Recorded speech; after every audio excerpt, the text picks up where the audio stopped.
There's a lot of emotion involved in that. And we've seen that again this week. Beautiful lessons from two crazy nights in football.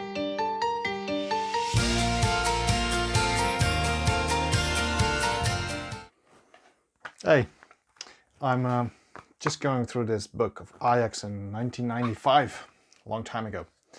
It's the year they won the Champions League. And it's a year that I still remember because there's a lot of emotion involved in that. And we've seen that again this week. We've seen Ajax play Juventus. We've seen Tottenham Hotspur win from Man City. What I recognized wasn't just the emotion of the football. It was the human emotion and especially the story, basically storytelling within that. Let me try and explain. The build-up of both games actually is very similar to how a story is built up.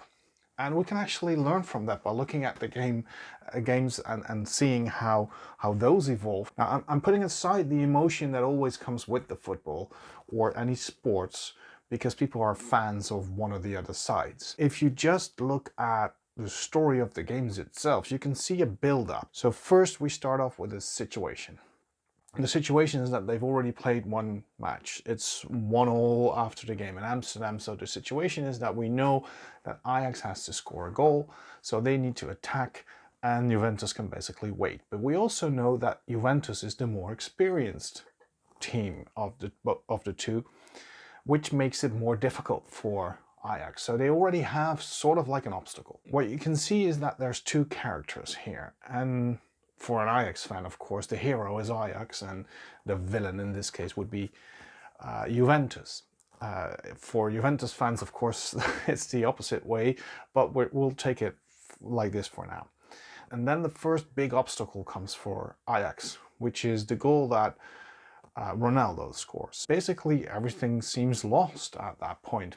We already saw a small obstacle before that, actually, when the left back from Ajax got injured and had to be replaced, so that's a smaller obstacle. But the bigger obstacle is they get a goal against them. And then we see a turning point just before half-time when Ajax scores the equalizer. And we see a second half in which Ajax is facing Juventus in a different way. They've changed based on what happened before half-time. It turns into even more of a story when Ajax scores the 2-1 and everything seems, wow, everything's amazing and it's great. And Ajax seems to be going through to the next round. And then just before the end of the match, you can see that there is a penalty situation for Juventus.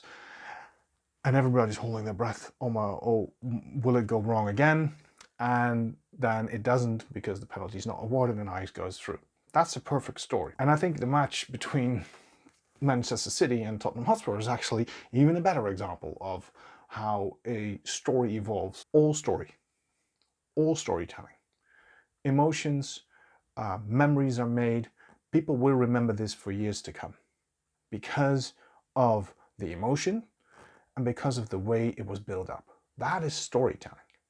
That's something that you can learn from looking at these matches. You can see how people are involved in the game. You can see how memories are made. And if you look at a story, that has a similar approach.